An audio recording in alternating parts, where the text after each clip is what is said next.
ಪ್ರಜ್ವಲ್ ರೇವಣ್ಣ ಅವರು ಲ್ಯಾಂಡ್ ಆಗಿದ್ದಾರೆ. ಇಮಿಡಿಯೇಟ್ ಆಗಿ SIT ಅಫಿಷಿಯಲ್ಸ್ ಅವ್ರನ್ನ ಕಸ್ಟಡಿಗೆ ತಗೊಂಡು ಅರೆಸ್ಟ್ ಮಾಡಿದ್ದಾರೆ. SIT ಹೆಡ್ ಕ್ವಾರ್ಟರ್ಸ್ ಕರ್ಕೊಂಡು ಹೋಗಿದ್ದಾರೆ ಸರ್. ಶ್ರೀ ಪ್ರಜ್ವಲ್ ರೇವಣ್ಣ ಅವರು ನಿನ್ನೆ ದಿವಸ ನಿನ್ನೆ ರಾತ್ರಿ ಸುಮಾರು 12:40-12:50 ಜರ್ಮನಿಯಿಂದ ಮ್ಯೂನಿಕ್ಕಿಂದ ಬಂದಿದ್ದಾರೆ. ಅವರನ್ನು SIT ಅವರು ಮೊದಲೇ ವಾರಂಟ್ ಇಶ್ಯೂ ಆಗಿತ್ತು.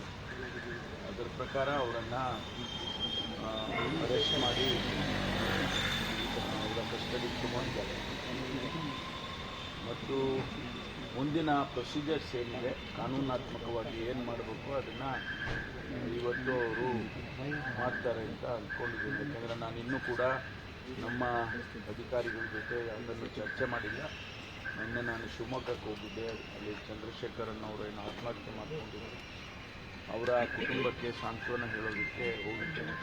ಹಾಗಾಗಿ ತಡವಾಗಿ ನಾನು ಕೂಡ ತಡವಾಗಿ ಬಂದೆ.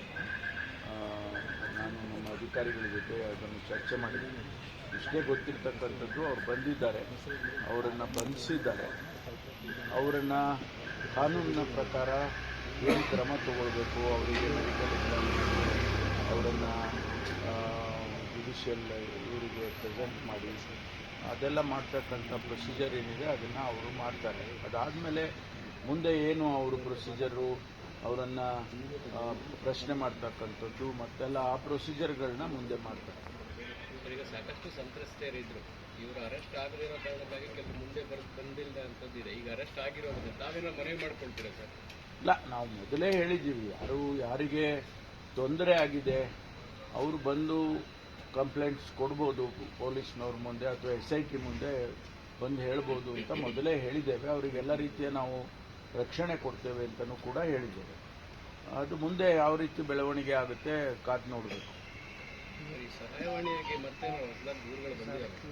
ಇಲ್ಲ, ನಾನು ಅದನ್ನು ತಿಳ್ಕೊಳ್ಳೋಕೆ ಪ್ರಯತ್ನ ಮಾಡಿಲ್ಲ. ಅವರು ಕೆಲವು ವಿಷಯಗಳನ್ನು ಅವರು ಗೌಪ್ಯವಾಗಿ ಇಟ್ಕೊಳ್ತಾರೆ. ಅದಕ್ಕಾಗಿ ನಾನು ಹೆಚ್ಚಿಗೆ ಪ್ರೋಬ್ ಮಾಡೋದಕ್ಕೆ ಹೋಗೋದಿಲ್ಲ. ನಾವು ಬಂಧನ ಪ್ರಕ್ರಿಯೆ ಸಹಕಾರ ಕೊಟ್ಟಿದ್ದಾರೆ ಸರ್? ಗೊತ್ತಿಲ್ಲ ನಿಮಗೆ ಸರ್, ಅವ್ರು ಬಂಧಿಸಿದ್ದಾರೆ ಅಂತ ಅಷ್ಟೇ ಗೊತ್ತು. ಅವರು ಸಹಕಾರ ಕೊಟ್ಟಿದ್ದಾರೆ, ಸ್ವಾಭಾವಿಕವಾಗಿ ಕೊಡಲೇಬೇಕಾಗುತ್ತೆ. ಕೊಟ್ಟಿದ್ದಾರೆ ಅಂತ ಅಂದ್ಕೊಂಡಿದ್ದೀನಿ. ಯಾಕೆಂದರೆ ಅವರು ಇಮಿಗ್ರೇಷನ್ ಪೇಪರ್ಸ್ ಎಲ್ಲ ಕ್ಲಿಯರ್ ಮಾಡಿ ಆನಂತರ ಹೊರಗಡೆ ಬರಬೇಕಲ್ಲ. ಅವರು ಡಿಪ್ಲೊಮ್ಯಾಟಿಕ್ ಪಾಸ್ಪೋರ್ಟ್ ಇರೋದ್ರಿಂದ ಕೆಲವು ಸರಳವಾಗಿ ಆಗ್ತವೆ. ಆದ್ದರಿಂದ ಅದನ್ನೆಲ್ಲ ಮುಗಿಸಿ ಅವರು ಬಂಧನಕ್ಕೆ ಒಳಪಡಿಸಿದ್ದಾರೆ. ನಾಶ ಮಾಡಿದ್ದಾರೆ ಅಂತ ಸರ್, ಮೊಬೈಲ್ ಎಲ್ಲ ನಾಶ ಮಾಡಿದ್ದಾರೆ, ಮೊಬೈಲ್ ಕಳೆದೋಗಿದೆ ಅಂತ ಹೇಳ್ತಿದ್ದಾರೆ ಅಂತ ಸರ್. ಗೊತ್ತಿಲ್ಲ, ಅದೆಲ್ಲ ನನಗೆ ಗೊತ್ತಿಲ್ಲ. SITನವರು ಆ ಮಾತು ಹೇಳಿದರೆ ನಾವು ಒಪ್ಬೋದು. ಬೇರೆ ಬೇರೆ ಸೋರ್ಸಸ್ಸಿಂದ ಆ ರೀತಿ ಬಂದರೆ ಅದನ್ನು ನಾವು ನಂಬಕ್ಕಾಗೋದಿಲ್ಲ. ಬಂಧನ ಪ್ರಕ್ರಿಯೆ ವಿಳಂಬ ಆಗಿದ್ದಕ್ಕೆ ಈ ಥರ ಬಂಧನ ಪ್ರಕ್ರಿಯೆ ನಮ್ಮ ದೇಶದಲ್ಲೇ ಇದ್ದರೆ, ನಮ್ಮ ರಾಜ್ಯದಲ್ಲಿದ್ದರೆ, ನಮ್ಮ ದೇಶದಲ್ಲಿ ಯಾವುದೇ ರಾಜ್ಯದಲ್ಲಿದ್ದರೂ ಕೂಡ ನಮ್ಮ ಟೀಮ್ನ ಕಳಿಸಿ ಅವ್ರನ್ನ ಸೆಕ್ಯೂರ್ ಮಾಡ್ಬೋದಿತ್ತು. ಹೊರದೇಶದಲ್ಲಿ ಇದ್ದದ್ದ ಕಾರಣಕ್ಕಾಗಿ ಅದಕ್ಕೆ ಆದಂಥ ಪ್ರೊಸೀಜರ್ಸ್ ಇದೆ. ನಾವು ಯಾರೋ 4 ಜನ ಇಲ್ಲಿಂದ ಇನ್ಸ್ಪೆಕ್ಟರ್ಗಳನ್ನೋ ಅಥವಾ ಸೀನಿಯರ್ ಆಫೀಸರ್ಸ್ನೋ ಕಳಿಸ್ಬಿಟ್ಟು ಅಲ್ಲಿಂದ ತಾಕೊಂಬಂದ್ರಿ ಅಂತ ಹೇಳೋಕ್ಕಾಗೋದಿಲ್ಲ. ಅವೆಲ್ಲ ಮಾಡೋಕ್ಕೆ ಬರೋದಿಲ್ಲ. ಇಂಟರ್ನ್ಯಾಷನಲ್ಲು ಟ್ರೀಟೀಸ್ ಇರ್ತವೆ ಬೇರೆ ನಮ್ಮ ದೇಶಕ್ಕೂ ಬೇರೆ ದೇಶಕ್ಕೂ, ಅದನ್ನೆಲ್ಲ ಫಾಲೋ ಮಾಡಬೇಕಾಗ್ತದೆ. ಹಾಗಾಗಿ ನಾವು CBI ಮೂಲಕ ಅವರಿಗೆ ಇಂಟರ್ಪೋಲ್ನವ್ರಿಗೆ ಹೇಳಿ ಬ್ಲೂ ಕಾರ್ನರ್ ನೋಟಿಸ್ ಇಶ್ಯೂ ಮಾಡಿಸಿ ಆ ಪ್ರೊಸೀಜರ್ಸ್ ಎಲ್ಲ ಮಾಡಿದ್ದಾರೆ. ಅವರು ಅದೆಲ್ಲ ಗೊತ್ತಾಗಿ ಆಮೇಲೆ 31ಕ್ಕೆ ಒಂದು ವೇಳೆ ಅವರು ರಿಸಲ್ಟು ಬೇರೆ ರೀತಿಯಲ್ಲಾದರೆ ಆ ಪಾಸ್ಪೋರ್ಟ್ ಕೂಡ ವಿತ್ಡ್ರಾ ಆಗುತ್ತೆ, ಯಾವುದು ಡಿಪ್ಲೊಮ್ಯಾಟಿಕ್ ಪಾಸ್ಪೋರ್ಟ್. ಆವಾಗ ಸ್ವಾಭಾವಿಕವಾಗಿ ಬರಬೇಕಾಗುತ್ತೆ. ಇದನ್ನೆಲ್ಲ ಅರ್ಥಕೊಂಡು ಬಹುಶಃ ಅವರು ನಾನು ಸರೆಂಡರ್ ಆಗ್ತೀನಿ 31ನೇ ತಾರೀಕು ಅಂತ ಹೇಳಿದರು ಅಂತ ಅನಿಸುತ್ತೆ. ಬಂದಿದ್ದಾರೆ. ಬಂದಿರೋದ್ರಿಂದ ನಿಜವಾಗೂ SITನವರಿಗೆ ಅನುಕೂಲ ಆಗುತ್ತೆ ಇನ್ವೆಸ್ಟಿಗೇಷನ್ ಮಾಡೋದಕ್ಕೆ. ಸರ್, ಈಗ KR ನಗರ ಸಂತ್ರಸ್ತೆ ಕಿಡ್ನಾಪ್ ಕೇಸಲ್ಲಿ ಸಾರಾ ಮಹೇಶ್ ಅವರ ಕೈವಾಡ ಇದೆ ಅನ್ನುವಂಥದ್ದು ಅವರು ಆ ಒಂದು ವಿಚಾರವನ್ನ ರಿಮಾಂಡ್ ಅರ್ಜಿಯಲ್ಲಿ SIT ಅಧಿಕಾರಿಗಳು ತಿಳಿಸಿದ್ದಾರೆ ಅನ್ನೋದನ್ನು ನಮೂದಿಸಿದ್ದಾರೆ ಸರ್ ಅವರು. ಇಲ್ಲ, ನನಗೆ ಅದೇನು ಗೊತ್ತಿಲ್ಲ. ನಾನು ಕೂಡ ಮಾಧ್ಯಮದಲ್ಲೇ ನೋಡಿದೆ. ಸಾರಾ ಮಹೇಶ್ ಮೊದಲನೇ ಬಾರಿಗೆ ಸಾರಾ ಮಹೇಶ್ವರ ಹೆಸರು ಬಂದಿದೆ. ಅದರ ಬಗ್ಗೆ ನನಗೆ ಹೆಚ್ಚು ಮಾಹಿತಿ ಇಲ್ಲ, ತಿಳ್ಕೊಳ್ತೀನಿ. ಸರ್, ನಿನ್ನೆ DK ಶಿವಕುಮಾರ್ ಅವರು ಒಂದು ಗಂಭೀರ ಆರೋಪ ಮಾಡಿದ್ದಾರೆ. ಸರ್ಕಾರವನ್ನು ಬೀಳಿಸೋಕೆ ಕಂಟಕ ತರೋಕೆ ಯಾಗ ಮಾಡ್ತಾ ಇದ್ದಾರೆ ಕೇರಳದಲ್ಲಿ ಅನ್ನುವಂಥದ್ದು. ಗೊತ್ತಿಲ್ಲ ನನಗೆ. ಯಾಗ ಮಾಡೋದ್ರಿಂದ ಸರ್ಕಾರ ಬೀಳೋದು, ಯಾಗ ಮಾಡೋದ್ರಿಂದ ಸರ್ಕಾರ ಬರೋದು ಆದರೆ ಭಾಳ ಜನ ಯಾಗನೇ ಮಾಡ್ಕೊಂಡು ಕೂತಿರ್ಬೇಕಾಗುತ್ತೆ ದೇಶದಲ್ಲಿ. ಬ್ಲಾಕ್ ಮ್ಯಾಜಿಕ್ ಮೂಲಕ ಗೊತ್ತಿಲ್ಲ. ಪ್ರಮುಖರಿಗೆ ಕಂಟಕ ತರುವಂತ ನನಗೆ ಗೊತ್ತಿಲ್ಲ. ಶಿವಕುಮಾರ್ ಅವರಿಗೆ ಮಾಹಿತಿ ಇದೆ, ಅವ್ರು ಹೇಳಿದ್ದಾರೆ, ಅದನ್ನು ಗೌರವಿಸಬೇಕು. ನನಗೆ ಅದು ಗೊತ್ತಿಲ್ಲ.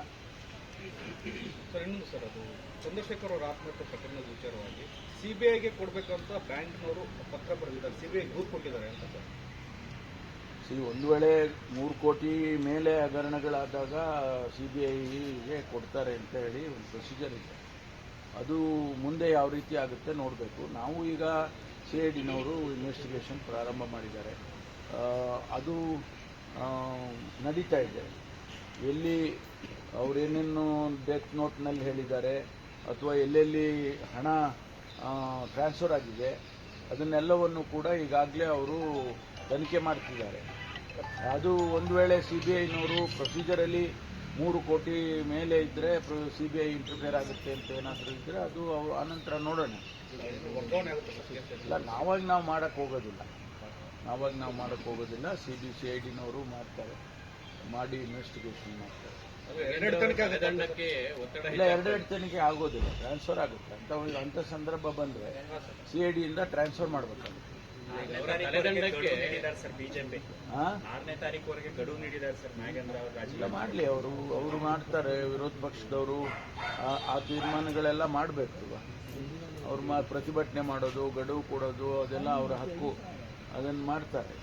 ಆದರೆ ನಾವು ಸರ್ಕಾರದಲ್ಲಿ ನಮಗೆ ಆದಂಥ ಜವಾಬ್ದಾರಿ ಇದೆ. ನಾವು